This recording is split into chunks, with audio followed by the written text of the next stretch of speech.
ನಮಸ್ಕಾರ. ಓಂ talk by MBS YouTube ಚಾನೆಲ್ಗೆ ಸ್ವಾಗತ. ಹಿಂದಿನ ಸಂಚಿಕೆಯಲ್ಲಿ ನವವಿಧ ಭಕ್ತಿ ಮತ್ತು ಆದಿಶಂಕರಾಚಾರ್ಯರ ನಿರ್ವಾಣ ಶತಕಂ ಬಗ್ಗೆ ತಿಳಿಸಿಕೊಡಲಾಗಿದೆ. ಇವತ್ತಿನ ಸಂಚಿಕೆಯಲ್ಲಿ ದೇವರಿಗೆ ಯಾವ ರೀತಿ ಪ್ರಾರ್ಥನೆಯನ್ನ ಮಾಡಬೇಕು ಅನ್ನೋದನ್ನ ತಿಳಿಸ್ಕೊಡ್ಲಿಕ್ಕೆ ನಮ್ ಜೊತೆ ಇದ್ದಾರೆ ಆಧ್ಯಾತ್ಮಿಕ ಮಾಸ್ಟರ್ ಎಂ ಬಾಬುಶೇಖರ್ ಅವರು. ನಮಸ್ಕಾರ ಮಾಸ್ಟರ್. ಬಾಳಿಗೆ ಸಮೃದ್ಧಿಯೊಂದಿಗೆ ಇವತ್ತೇನ್ ಕ್ವಶನ್ ಮಾಸ್ಟರ್? ದೇವರಿಗೆ ಯಾವ ರೀತಿ ಪ್ರಾರ್ಥನೆಯನ್ನ ಮಾಡಬೇಕು ಅನ್ನೋದು ಇವತ್ತಿನ ಪ್ರಶ್ನೆ. ಸಾಮಾನ್ಯ ಜನರು ಯಾವ ರೀತಿ ಪ್ರಾರ್ಥನೆ ಮಾಡ್ತಾರೆ ಅಂತ ನೀನೇ ತಿಳಿಸಿ ನೋಡೋಣ. ಆರೋಗ್ಯಕ್ಕಾಗಿ, ಐಶ್ವರ್ಯಕ್ಕಾಗಿ, ಸಂಪತ್ತಿಗಾಗಿ, ಮಕ್ಕಳ ವಿದ್ಯಾಭ್ಯಾಸಕ್ಕಾಗಿ, ಹಾಗೆ ಆಫೀಸಲ್ಲಿ ಪ್ರಮೋಷನ್ಗೋಸ್ಕರ, ಒಟ್ಟಾರೆ ಲೌಕಿಕ ಜೀವನ ಚೆನ್ನಾಗಿರ್ಲಿ ಅಂತ ಪ್ರಾರ್ಥನೆ ಮಾಡ್ತಾರೆ. ನಮ್ಮ ಪ್ರಾರ್ಥನೆ ನಿಸ್ವಾರ್ಥವಾಗಿರಬೇಕು, ಸಕಾರಾತ್ಮಕ ಮತ್ತು ಪ್ರಾಮಾಣಿಕವಾದ ಭಾವನೆಗಳಿಂದ ತುಂಬಿರಬೇಕು. ಮತ್ತೊಬ್ಬರ ಆಧ್ಯಾತ್ಮಿಕ ಪ್ರಗತಿಗೋಸ್ಕರನೇ ನಮ್ಮ ಪ್ರಾರ್ಥನೆ ಇರಬೇಕು.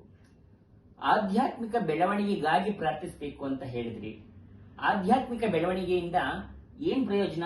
ನಾವು ಪ್ರತಿ ಒಂದು ಜನ್ಮನ ಪಡೆಯೋದು ಆಧ್ಯಾತ್ಮಿಕದಲ್ಲಿ ಮುಂದುವರಿಯೋದು. ಒಂದು ಸಲ ಈ ಆಧ್ಯಾತ್ಮಿಕ ಜ್ಞಾನನ ಪಡ್ಕೋಬಿಟ್ರೆ ನಾವು ಎಲ್ಲಾ ಕ್ಷೇತ್ರದಲ್ಲೂ ಮುಂದುವರಿಯಬಹುದು. ಮತ್ತೆ ಎಲ್ಲಾ ಲೌಕಿಕ ವಸ್ತುಗಳು ನಮ್ಮನ್ನ ಹುಡ್ಕೊಂಡು ಬರುತ್ತೆ.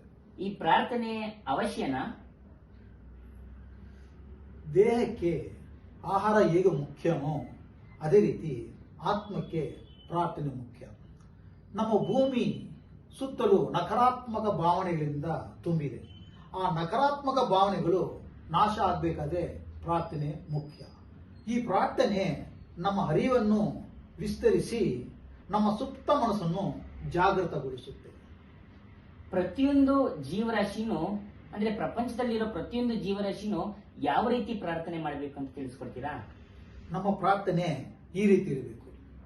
ಪ್ರೀತಿಯ ಸರ್ವಶಕ್ತನಾದ ಭಗವಂತನೇ, ನೀನು ಬಯಸಿದ ಮಾರ್ಗದಲ್ಲಿ ನನ್ನನ್ನು ನಡೆಸು. ಕೆಟ್ಟ ಬಯಕೆಗಳಿಂದ ಮತ್ತು ಕೆಟ್ಟ ಭಾವನೆಗಳಿಂದ ನನ್ನನ್ನು ಮುಕ್ತಗೊಳಿಸು. ನನ್ನ ಅರಿವನ್ನು ವಿಸ್ತರಿಸು, ಬೆಳಕಿನ ಮಾರ್ಗವನ್ನು ತೋರು.